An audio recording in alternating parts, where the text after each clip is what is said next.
नमस्कार. GK news मराठीमध्ये आपलं सर्वांचं स्वागत. तुम्ही पाहत आहात महाराष्ट्राच्या कुशीतलं जीके न्यूज मराठी. तर आता बातमी आहे सहस्रकुंड जलविद्युत प्रकल्प धरण विरोधी शेतकऱ्यांच्या महाएल्गार सभेची. पाहूया सविस्तर.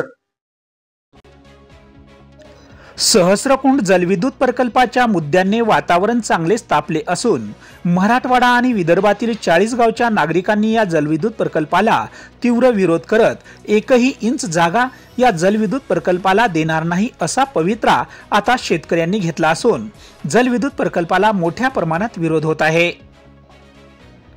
मराठवाडा आणि विदर्भाच्या सीमेवरील असलेल्या पैनगंगा नदीवरील सहस्रकुंड जलविद्युत प्रकल्पाला शेतकरी मोठ्या प्रमाणात विरोध करत आहेत. आमच्या 10 पिढ्यापासून आम्ही याच ठिकाणी शेती करत आहोत आणि आम्हाला पुढचेही शेतीच करायची आहे. मोठ्या प्रकल्पापेक्षा शेतकऱ्यांच्या सोयीचे कुठलेही नुकसान न होणारे प्रकल्प उभारावे. आम्ही 1 इंचही जमीन देणार नाही अशी आमची भूमिका असल्याचे या महाएल्गार सभेतून सांगण्यात आले. सध्या सहस्रकुंड जलविद्युत प्रकल्प या मुद्द्याने वातावरण चांगलेच तापले असले तरी मराठवाडा आणि विदर्भातील 40 गावच्या नागरिकांनी या जलविद्युत प्रकल्पाला तीव्र विरोध करत एकही इंच जागा या जलविद्युत प्रकल्पाला देणार नाही असा पवित्रा शेतकऱ्यांनी घेतलाय. येथील शेतकऱ्यांनी व स्थानिक नागरिकांनी या जलविद्युत प्रकल्पाला मोठा विरोध दर्शवला आहे.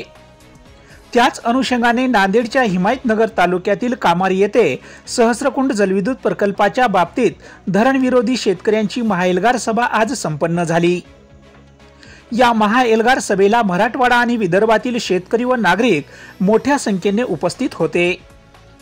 या धरणविरोधी महाएल्गार सभेदरम्यान सहस्रकुंड जलविद्युत प्रकल्पाला शेतकऱ्याचा तीव्र विरोध दिसून आला असून या धरणाला एकही इंच जागा देणार नाही असा सूर या सभेतून निघालाय.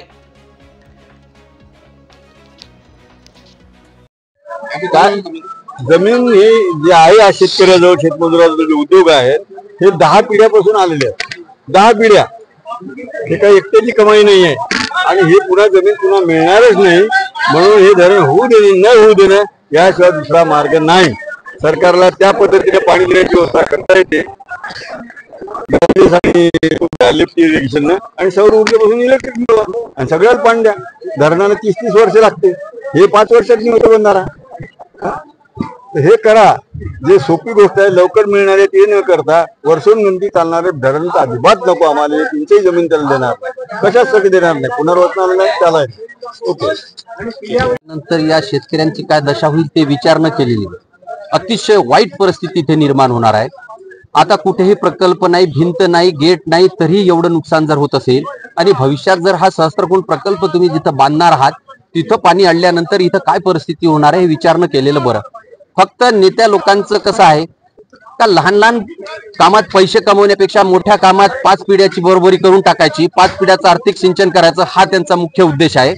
आणि आमचं मत हे काय की तुम्ही पैसे किती कमवा परंतु आमच्या गरीब भोळ्या भाबड्या शेतकऱ्याच्या जीवावर तुम्ही कमवू नका. त्यांच्या रक्ताचं पाणी तुम्ही घेण्याचा प्रयत्न करू नका.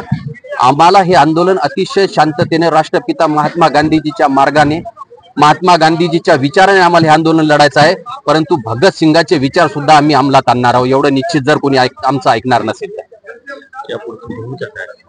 आम्ही सांगितलं नाही आम्ही भगतसिंगाच्या विचाराने हा लढा लढणार आहोत. शांततेने जर ऐकण्याचं नसेल तर भगतसिंगाचे विचार सांगायची कोणाला गरज नाही आहे. आम्ही जशाच तसं उत्तर देऊ. जे येतील त्यांच्या जे जसे वेळ येईल तसं आम्ही सामना करण्याची आमच्यात कुवत आहे, ताकद आहे. त्या धर्तीचे आम्ही युवकांची फळी या भागात उभारू आणि तेवढ्या धर्तीचं तेवढं आंदोलन आम्ही मोठं इथं करू. तुम्ही पाहत आहात महाराष्ट्राच्या कुशीतलं जीके न्यूज मराठी. सात जनतेची, भूमी महाराष्ट्राची.